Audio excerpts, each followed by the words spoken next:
Say my name. Just 3 words. 3 words. That is literally all it takes. You say those 3 words to almost anyone who has owned a television in the last 15 years, and they know exactly who you're talking about. Oh, absolutely. They know the pork pie hat. Yeah. They know the sunglasses, the goatee, and they definitely know that menacing growl. Right. It's arguably the most famous quote from the entire run of Breaking Bad, maybe right up there with, I am the one who knocks. I'd say it is. I mean, it's the moment that ended up on all the T-shirts, you know? Uh-huh. The posters, the internet memes. It is just this iconic, ultimate alpha male flex. For sure. But what is really fascinating to me is that if you ask the average person to describe the episode that quote actually comes from, they might just remember that one single scene. Right. They remember the triumph of it. Exactly. They remember Heisenberg at his absolute peak. But if you actually sit down and rewatch Season 5, Episode 7, which is literally titled Say My Name, you realize that this really cool, triumphant moment is, well, it's actually the wrapper for a completely different, really tragic event. It's a devastating hour of television. It really is. And interestingly, the original working title for this episode was Everybody Wins. Everybody wins. Wow. Yeah. That is incredibly dark considering how the hour actually ends. Because, spoiler alert for a show that ended over a decade ago, absolutely nobody wins in this episode. Nobody. It is a zero-sum game by the time the credits roll. Actually, you know what? It's a negative-sum game. Every single person loses something vital. Yeah, they really do. So for our deep dive today, our mission is to look past the meme. We really want to unpack the exact moment Walter White's ego fully takes the wheel, which results in the completely senseless loss of a major fan favorite character. We are going to look at how a simple business negotiation out in the desert somehow turns into an absolute nightmare down by a river. Right. And for you listening, we've pulled from a bunch of different sources for this. Production notes, plot summaries, viewership statistics, and some really insightful critical reviews from when the episode aired, just to build a complete picture of this pivotal hour. So let's just set the scene right away. Yeah. Where exactly are we in the story here? Because Season 5 is split into 2 halves, and we're approaching the end of that first half. Yeah, we are in the first half of the final season, and the walls are really starting to close in. To recap briefly, Walt, Jesse, and Mike Ehrmantraut have been running their own meth operation. Right, after Gus Fring. Exactly, and they Yeah. just pulled off that massive train heist, the one where they stole 1,000 gallons of raw methylamine. Which is a mind-boggling amount of precursor. It really is. So they're sitting on an absolute fortune in raw product. But the heat is severely on. The DEA is breathing down Mike's neck. Hank Schrader is circling them. Tensions are just at an all-time high. And the group is fracturing. This isn't that sort of happy family dynamic they had for a brief second. Far from it. I mean, Mike wants out. He is tired. He's getting older. He just wants his money so he can give it to his granddaughter. And Jesse wants out too. Right, because Jesse is completely traumatized by the death of that innocent kid on the dirt bike right after the train heist. Drew Sharp. Yeah, Drew Sharp. So both Mike and Jesse, they just want to take their shares of the methylamine, sell it, and run.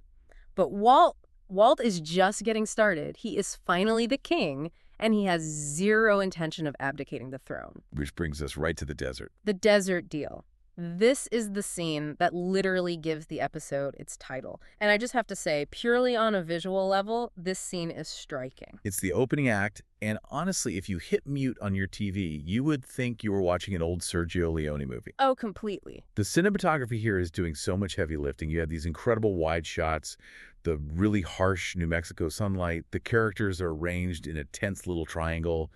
It is classic Western visual language. You essentially have the good, the bad, and the ugly all just standing there in the dust. You really do. Yeah. You half expect Clint Eastwood to walk into the frame chewing on a cigarillo. But instead of a shootout at the OK Corral, we get a business seminar. A corporate merger. Yeah, because that is essentially what Walt does here. He holds a hostile corporate takeover seminar on supply chain economics. He really does. And this is crucial to understand the dynamic. Walt, Jesse, and Mike are meeting with a competitor named Declan.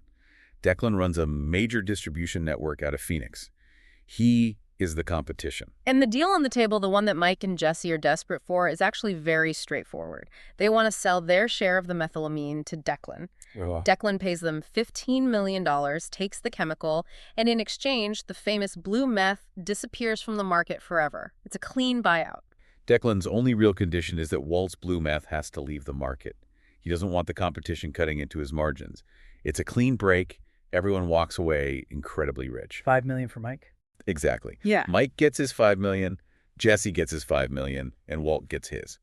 It is the most logical, take the money and run moment imaginable. But logic really doesn't apply to Walter White anymore. Or I guess a very different kind of logic applies to him now. Right. Logistically speaking, Declan has the muscle in this scene. He has the trucks.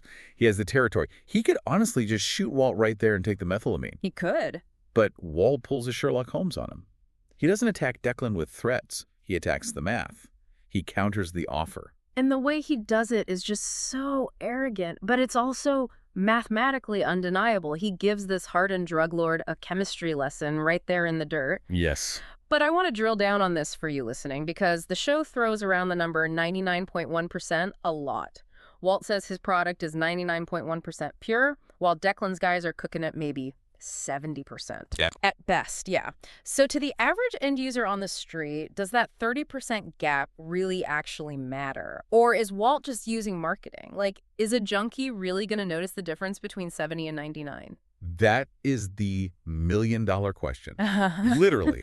And the answer is, the end user might not care about the chemical nuance, but the distributor cares deeply about the yield. A yield, okay. This is the underlying chemistry insight that makes this entire scene work.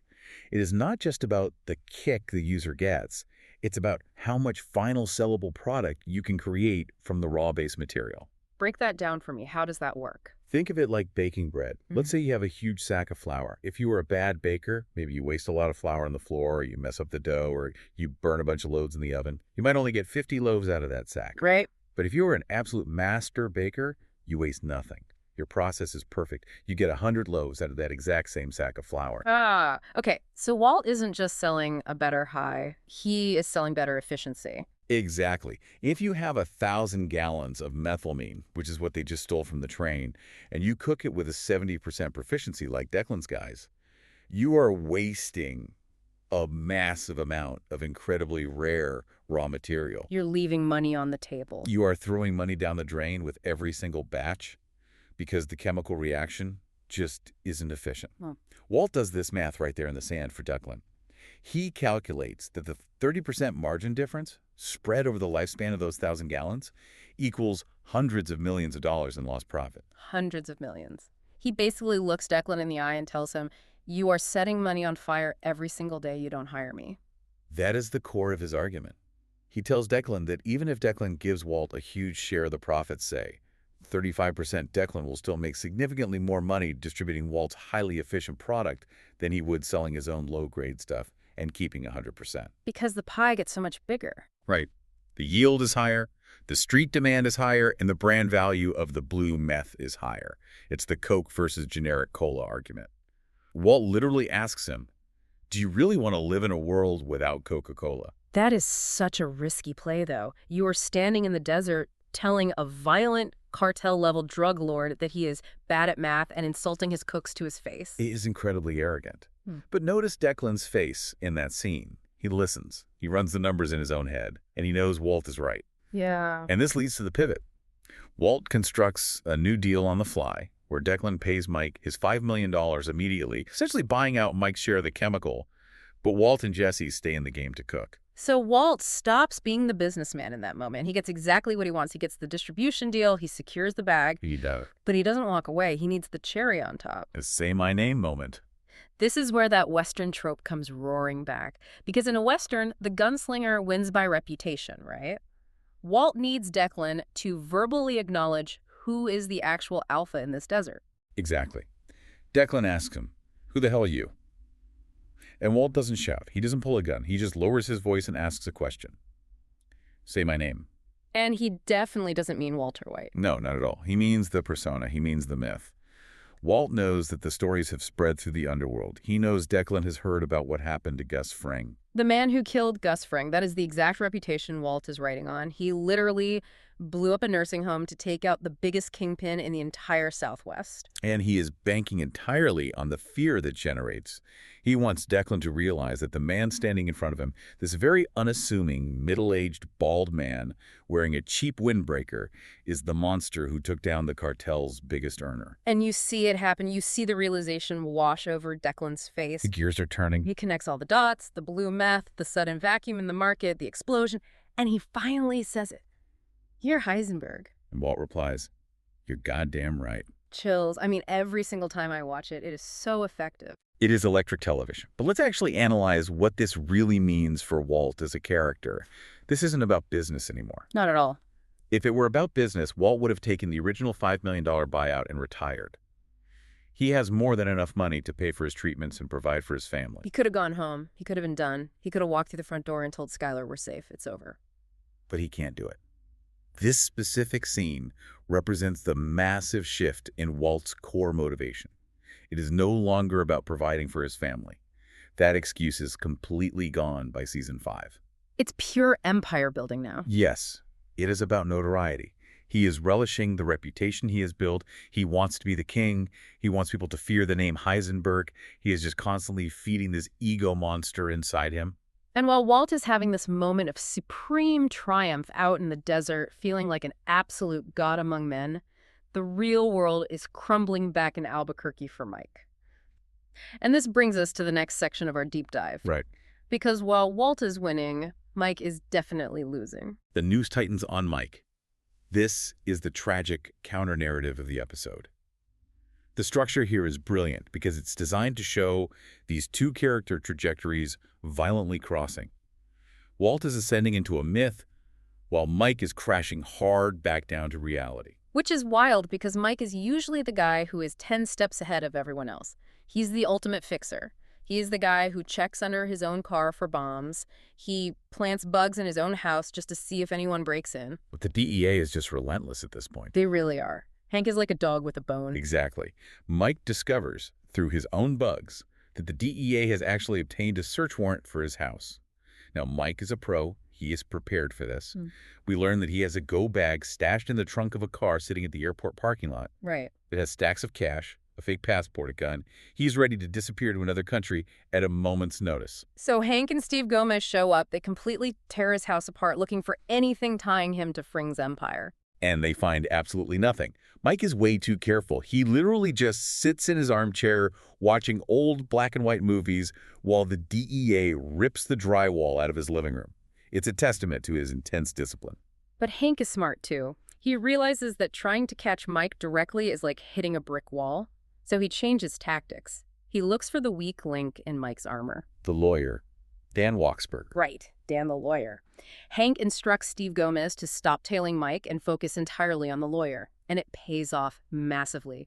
They catch Dan right in the act of depositing illegal drug cash into multiple safety deposit boxes at the bank. And you have to remember what this money is for. These were the payments for Mike's guys, the 9 men currently sitting in prison who are being paid hazard pay to stay silent about the whole Gus Fring operation. Exactly. The legacy costs, as Mike called them. And this is where Mike's perfect system finally fails. It wasn't Mike who messed up. It was the people he was forced to trust. The lawyer gets caught red-handed and he flips immediately. He wants a plea deal to save himself. And here is where the two storylines intersect. Walt just happens to be in Hank's office at the DEA when this bus goes down. Which is a classic Walt move, by the way. He is sitting in Hank's office, pretending to be this distraught, pathetic husband, crying his eyes out fake tears, obviously talking about how much he misses Skylar and how his marriage is falling apart. He does this entire theatrical performance just so he can retrieve some audio bugs he had secretly planted in Hank's office weeks earlier. Just another Tuesday for Walter White. Pure manipulation and acting. Precisely. But while he is in there putting on this show, he overhears the critical intel. He hears Steve Gomez come in and tell Hank that they have arrested Dan, the lawyer, and that Dan plans to tell them absolutely everything about Mike's operation. So Walt instantly knows Mike is burned, the DEA is coming for him. And, to his credit, Walt actually calls Mike to warn him. He does. He tells him they are coming for you right now. And this leads us to the scene that I think just breaks every viewer's heart, the tragedy of the park. Oh, man. This scene, I want to pause here for a second because the directing and the sound design are just incredible. Mike is at the park. He is sitting on a bench watching his granddaughter, Kaylee. She is playing on the swings. It is a beautiful day, bright sunshine, the trees are green. Yeah. And there's a specific production detail here that I just love. If you listen closely to the sound design of this scene, it is hyper-focused. You hear the rhythmic squeak, squeak, squeak of the swing set. Yeah. It creates this hypnotic, almost peaceful bass line. It lulls the viewer into thinking, maybe he's safe, maybe he actually got away with it. And then the phone rings. And the entire soundscape shifts in an instant. The comforting sound of the swing set fades into the background, and all you hear is the panic and dread in the voice on the other end of the line. It's Walt saying, they are coming for you. And Mike slowly looks up. He looks up, and he sees the police cruisers arriving in the distance. They aren't rushing in with sirens wailing. They are just rolling in silently, blocking the exit to the park. And he has to make a choice, a split-second decision.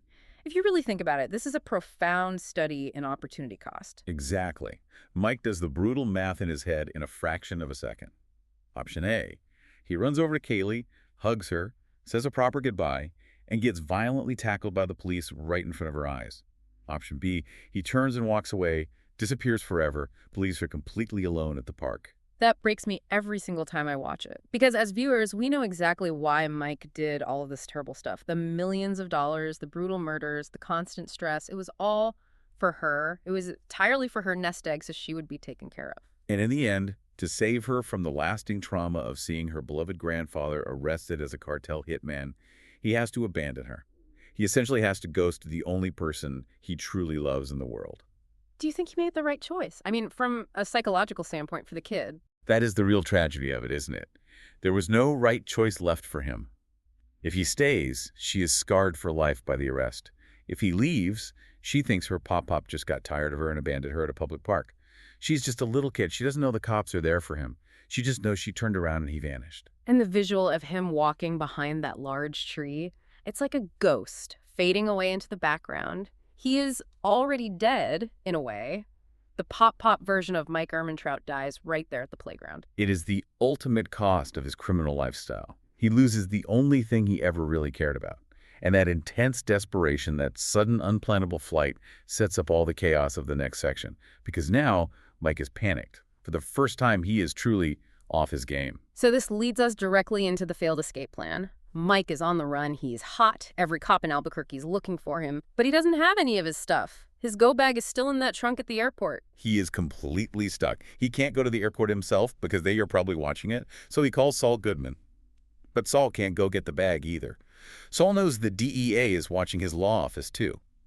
If Saul shows up at the airport parking lot, he leads the cops directly to the stash car.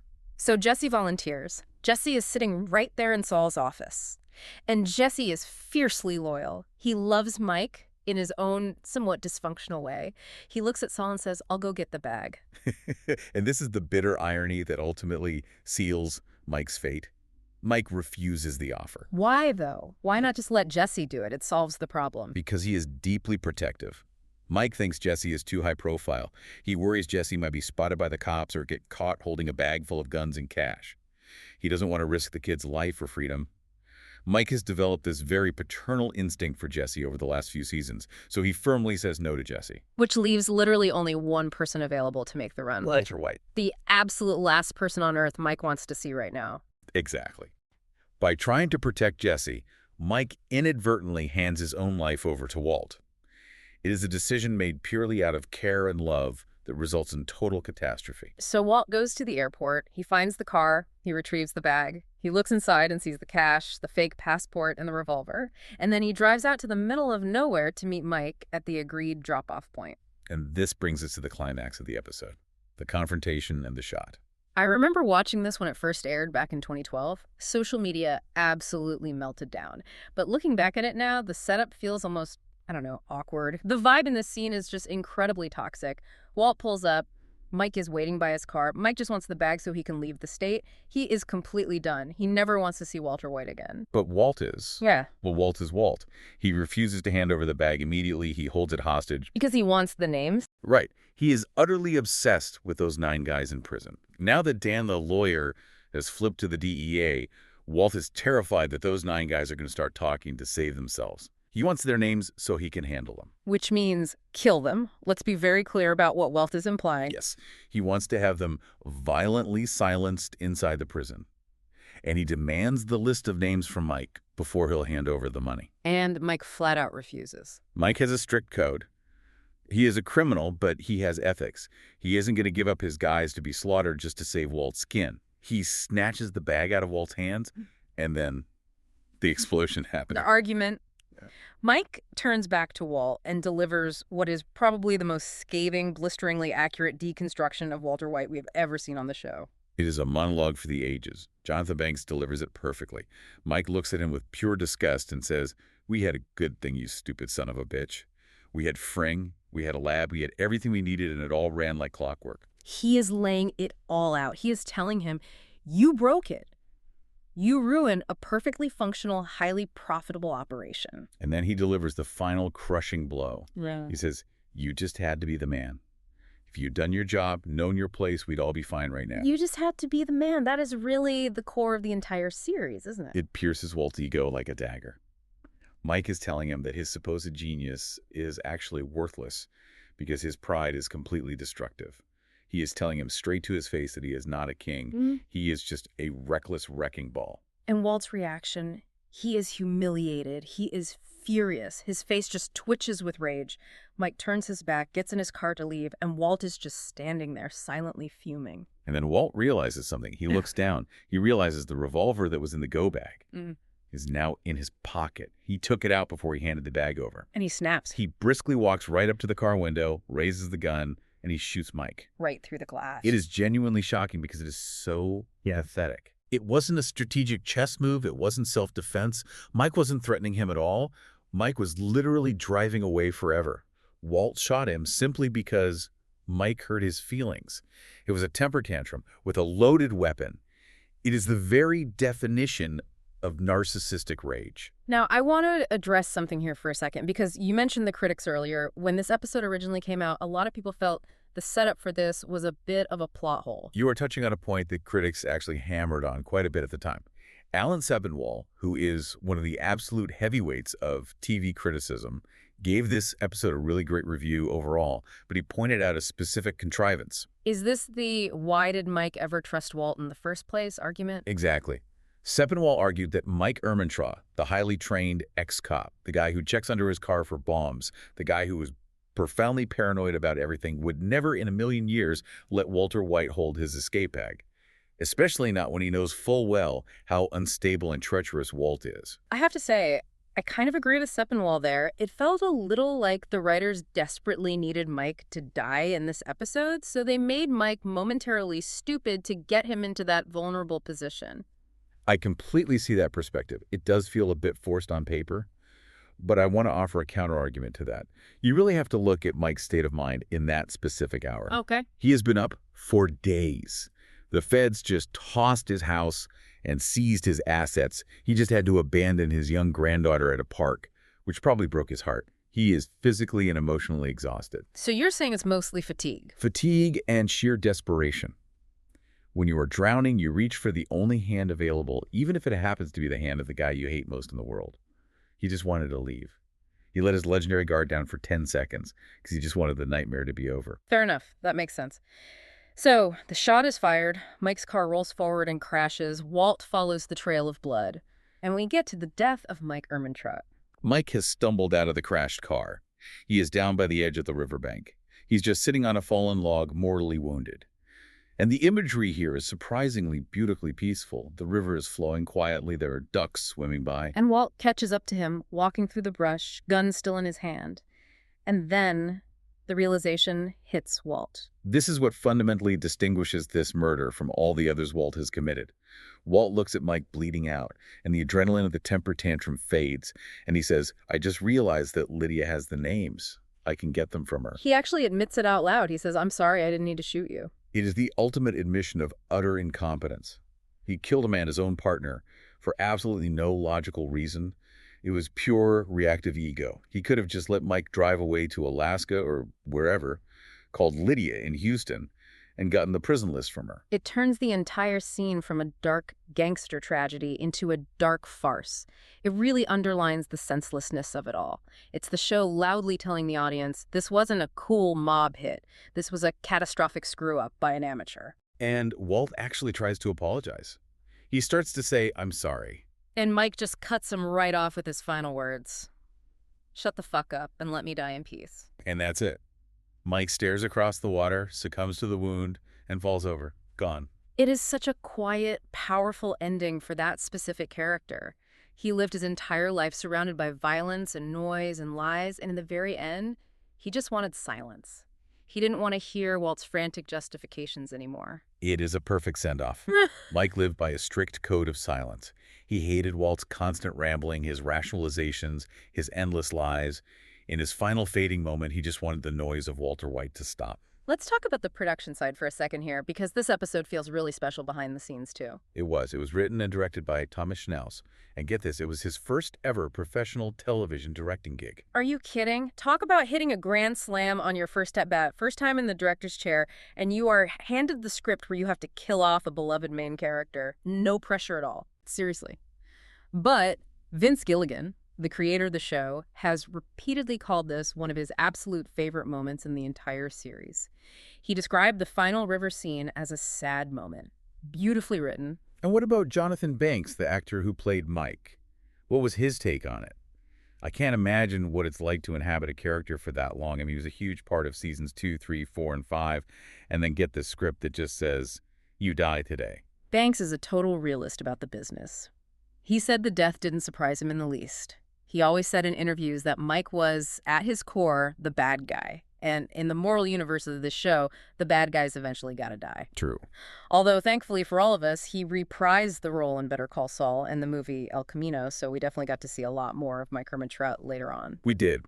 So the episode airs. Yeah. How did the world react? Let's look at the reception and critical impact. The viewership numbers were massive for the time. 2.98 million viewers tuned in live. It pulled a 1.4 rating in the key 18 to 49 demographic. Now, I know that might not sound like modern Super Bowl numbers, but for a dark cable drama in 2012, that was huge. At that specific time, those are the highest ratings the series had ever achieved. Everyone was tuning in. The cultural word of mouth was absolutely peaking. And the critics were mostly just blown away. Matt Rigenthal from TV Fanatic gave it a perfect 5 stars. Seth Meiton from IGN gave it a 9 out of 10. He called it mind-blowing, even though he openly admitted he hated the ending just because it was so profoundly sad. He said, I hate to see Mike go out like that. He deserved more. I think a lot of the fans felt that exact same way. He deserved to go out fighting a cartel hit squad or protecting his granddaughter, not shot in the stomach by a former chemistry teacher having a temper tantrum over a bruised ego. But that is the entire point, isn't it? Breaking Bad doesn't give you the heroic ending you want. It gives you the grim consequences of the character's actions. Very true. The Ringer actually ranked it the 8th best episode of the entire series in a 2019 retrospective. And Thomas Schnauz got an Emmy nomination for Outstanding Writing for a drama series for this specific script. So clearly it landed exactly how they wanted it to. It absolutely landed. It is a masterclass in building tension and delivering a crushing character payoff. So as we wrap this up, what is the big takeaway here? What does this episode really tell us about the human condition, or at least the Walter White condition? Well, we started the hour with Walt. At his absolute highest point, say my name. He is commanding respect from cartel bosses. He is the undisputed king. And we end the exact same hour with him at his lowest, most pathetic point, impulsively killing his own partner out of pure spite and realizing a minute later it was a completely unnecessary mistake. It really feels like the point of no return for his soul. It definitely is. Before this episode, you could almost argue his kills were necessary for survival. Crazy 8, the gangbangers on the corner, Gus Fring. They're all lethal threats to Walt's life. Mm-hmm. But Mike wasn't a threat anymore. Mike was leaving. This murder marks the definitive shift. Walt is no longer a brilliant criminal mind navigating a dangerous world. He has become a chaotic, toxic force of destruction. He is dangerous not because he is smart, but because he is completely unstable. And it leaves us with a really provocative thought to chew on. We had Mike, the ultimate underworld professional, highly competent, incredibly careful, loyal to his guys. And we had Walt, the completely ego-driven amateur. And the amateur killed the professional. Right. So for everyone listening, think about this. In a world governed by chaos, does being good at your job actually matter? Or is success just about who is willing to be the most ruthlessly destructive? Mike died because he had a moral code. He died because he cared about Jesse and because he trusted just for 10 seconds that Walt wouldn't be crazy enough to shoot him. Walt survived because he had absolutely no code left. It really makes you wonder if competence and rules are actually a liability when you're dealing with a monster. Yeah. Mike played by the established rules of the criminal underworld. Walt just burned the rule book. And in that specific moment by the river, the arsonist won. That is a chilling thought to leave you with. Being good isn't enough. Being smart isn't enough. Sometimes the person who is willing to burn it all down is the only one who walks away. At least for now.